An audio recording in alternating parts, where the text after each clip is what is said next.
केंद्र में और छत्तीसगढ़ में भाजपा की सरकार बनने के बाद गौ तस्करी, बेबस गायों की मौतें, बीफ का उत्पादन और गायों पर अत्याचार सब कुछ बढ़ चुका है। सड़कों पर गाय की लाशें मिल रही हैं, गायों का गोठान उनसे छीन लिया गया, गायों का चारा पानी बंद हो गया है, गायें भूख से मर रही हैं। आइए आज इस पर बात करेंगे।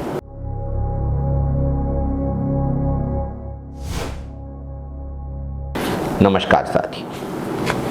प्रसिद्ध साहित्यकार और व्यंग्यकार हरिशंकर परसाई ने कहा था, दुनिया के बाकी देशों में गाय दूध देने के काम आती है, हमारे देश में गाय वोट लेने के काम आती है। साथियों, इस लाइन से बहुत कुछ स्पष्ट है। जब जब चुनाव आता है भाजपा को गौ माता की याद आती है। जब जब चुनाव है आता, भाजपा को याद आती है गौ माता। भाजपा भावनात्मक रूप से खेलती है और भाजपा का ये भावनात्मक खेल देश के लिए और हम सब के लिए बड़ा खतरनाक है। भाजपा ने गौ रक्षा के नाम पर असामाजिक तत्वों को बढ़ावा देने का काम किया है, हिंदू धर्म के लोगों की भावनाएं भड़काई, सामाजिक द्वेष फैलाया, नफरत फैलाई, लेकिन भाजपा ने गौ रक्षा के नाम पर कुछ नहीं किया। सिर्फ गौवंश का घर लूटने, गौवंश को बेघर करने और गौवंश को भूखा मारने का पाप किया है। भाजपा की सरकार बनने के बाद हर माह 5000 से अधिक गौवंश की तस्करी हो रही है। तस्करी रोकने के नाम पर सिर्फ वसूली चल रही है। एक साल के भीतर 60,000 से अधिक गौवंश कत्ल खाने भेजे गए हैं।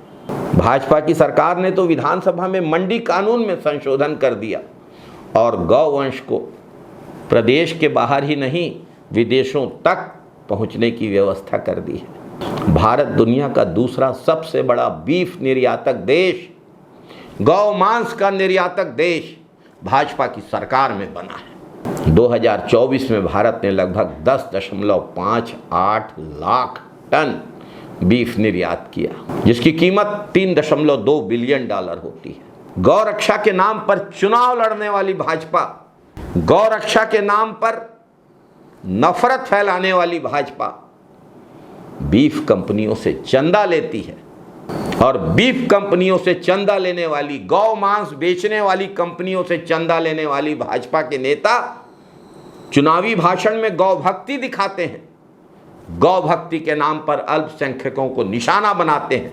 अपने गरेबान में झांक कर देखे भाजपा सबसे पहले। निर्वाचन आयोग की वित्तीय वर्ष 2013-14 की रिपोर्ट के मुताबिक भाजपा ने बीफ निर्यात करने वाली कंपनियों से 250 करोड़ रुपए का चंदा लिया था। ऐसे ही तो नहीं मिल जाता चंदा। अगर गौ मांस से परहेज है तो गौ मांस निर्यात करने वाली कंपनियों से चंदा लेने में परहेज क्यों नहीं है? और इस चंदे के बदले में भाजपा की सरकारें क्या क्या करती हैं? बताया ना हमने आपको छत्तीसगढ़ में मंडी कानून के संशोधन के बारे में, और केंद्र में क्या खेल हो रहा है। कुछ छिपा नहीं है देश की जनता से। भाजपा, आरएसएस और आरएसएस के आनुषंगिक संगठन गौ रक्षा के नाम पर घड़ियाली आंसू बहाते हैं। असलियत यह है कि भाजपा की सरकारों में ही गौ माता सबसे ज्यादा लहूलुहान है। साथियों, अगर गौ रक्षा करनी है तो गौ सेवा करनी पड़ेगी। गौ रक्षा के नाम पर हत्या से, गौ रक्षा के नाम पर हिंसा से गौ सेवा नहीं होगी। गौ सेवा को छोड़कर भाजपा ने हमेशा गौ रक्षा के नाम पर राजनीति का रास्ता अख्तियार किया है। सिर्फ राजनीति होती तो भी कोई बात नहीं थी। भाजपा के शासन में गायें कट रही हैं, गौ मांस का निर्यात हो रहा है, बढ़ रहा है, गायों को विदेश तक भेजने का कानून पारित किया गया है। इनको गाय से कोई लेना देना नहीं है। गाय से लेना देना है हर हिंदू को है, महात्मा गांधी को था, कांग्रेस को है जिसने गोठान बनाए थे। भाजपा को कोई लेना देना नहीं है। भाजपा को सिर्फ गौ रक्षा के नाम पर मिलने वाले वोटों से सरोकार है। गौ मांस की अफवाहें फैलाकर दंगा करवाने से सरोकार है। नफरत से लाभ है भाजपा को, सेवा से कोई सरोकार नहीं है। जय हिंद साथियों, वंदे मातरम साथियों।